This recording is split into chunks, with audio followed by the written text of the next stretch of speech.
In this demonstration, we're going to see how the VSA manager is installed. In this particular configuration, I have 3 ESXi 5.0 hosts. These are HP DL380s, G7s. You can see in this particular host I have a warning to say SSH has been enabled. However, all 3 hosts are exactly the same.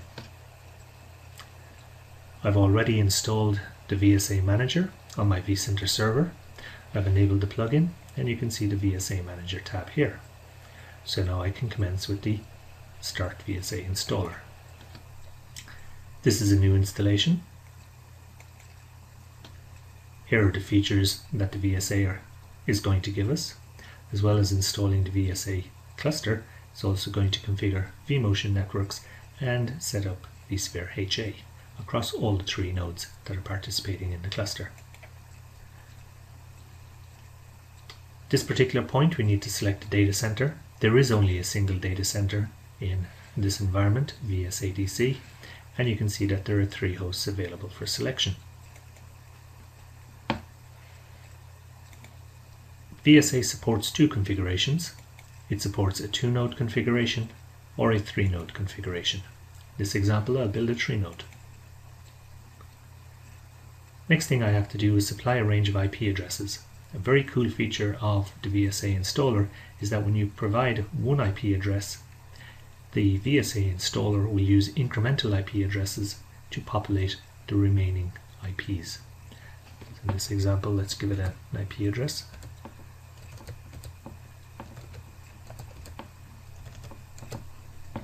And then if I have a look at the nodes, you can see that they're incrementally allocated.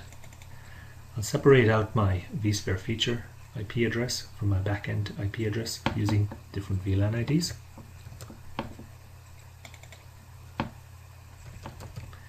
And you should also notice that the vSphere feature IP address could use DHCP. Now in this case the feature IP address would be the vMotion feature. Let's have a look at the other hosts and you can see that they're automatically populated like so. Click next. Here we can format the disks immediately or we can format them on first access. And just have a look at our configuration. All appears to be good. Let's go ahead and do the installation.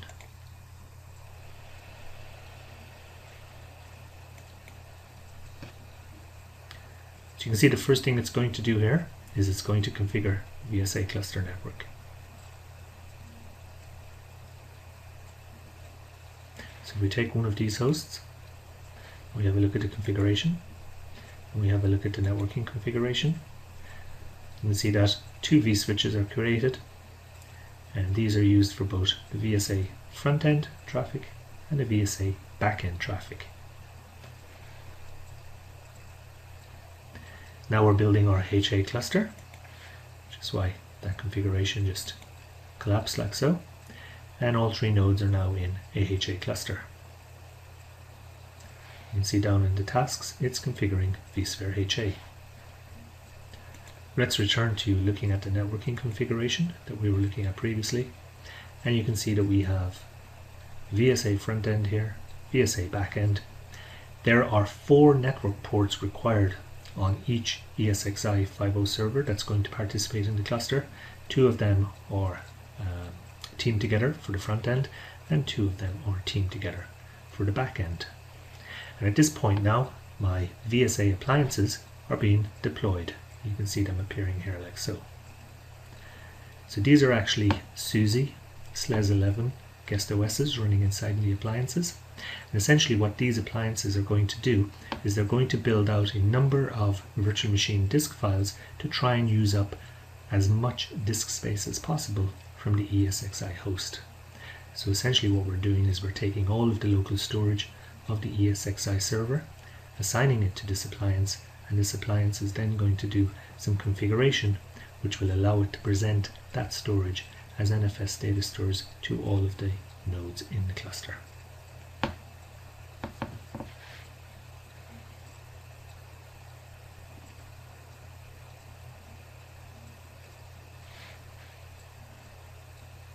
Let's return to my VSA manager view.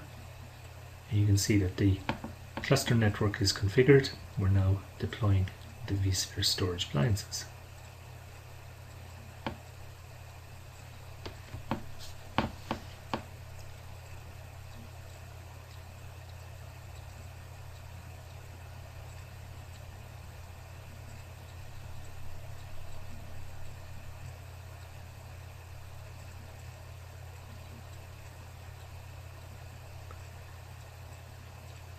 So you can see now that the appliances are deployed. The actual icon for the appliances has changed slightly.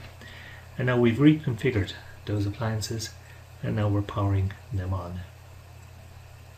So we're now on to our next step, which is the installation of the VSA cluster.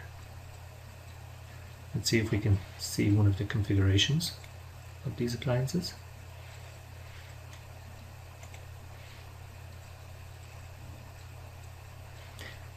And see all of the hard disks that each of these appliances have. In this particular case, it looks like there's 18 hard disks split across 3 SCSI controllers. And so, as I mentioned, the objective here is to give as much storage as possible to the appliance from the physical storage. So each of these hard disks will be a VMDK that is consuming some physical storage on the ESXi server.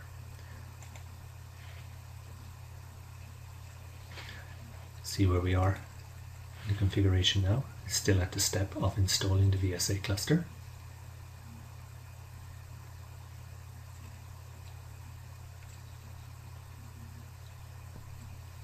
And quite soon we should see this start to proceed.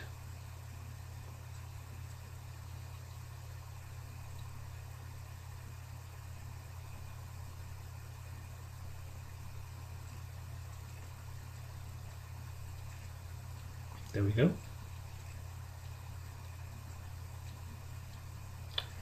And quite soon now, as the installation of the cluster proceeds, and at this point what we're doing is we're syncing up some primary and secondary mirrored volumes, making sure that we have a redundant copy or resilient copy available to us in the event of a failure.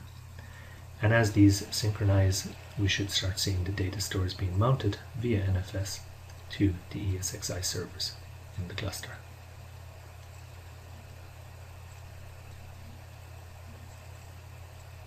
There we go. The data stores are being mounted right now. You can see in the task bar the create NAS data stores tasks taking place. And there we go. The cluster is now installed. Let's just have a quick look at the hosts from a storage perspective. And notice that there are 3 NFS data stores assigned to each ESXi host, one of these coming from each of the appliances. So, and each ESXi host that is in the data center gets one of these NFS data stores. Okay, so now that we're completed, we can close that, and this will bring us to the VSA manager for managing the appliance or the cluster throughout its lifespan. So once again, we're brought immediately to the data stores view. There are 3 data stores, you can see them all there, capacity as well, where they're exported from, IP addresses and so on. Let's have a look at the appliances. There are 3 appliances obviously, but the interesting thing here is that they export at the primary data store, but they also host a replica. So for instance, appliance VSA 0 exports data store VSA DS-1, but also has the mirror copy for VSA DS-2. And VSA DS-2 is actually being exported from a different appliance, VSA-1, like so. Finally, a nice feature is the map view to show you the relationship between the various objects in the cluster, be it data store, replica, appliance, and so on.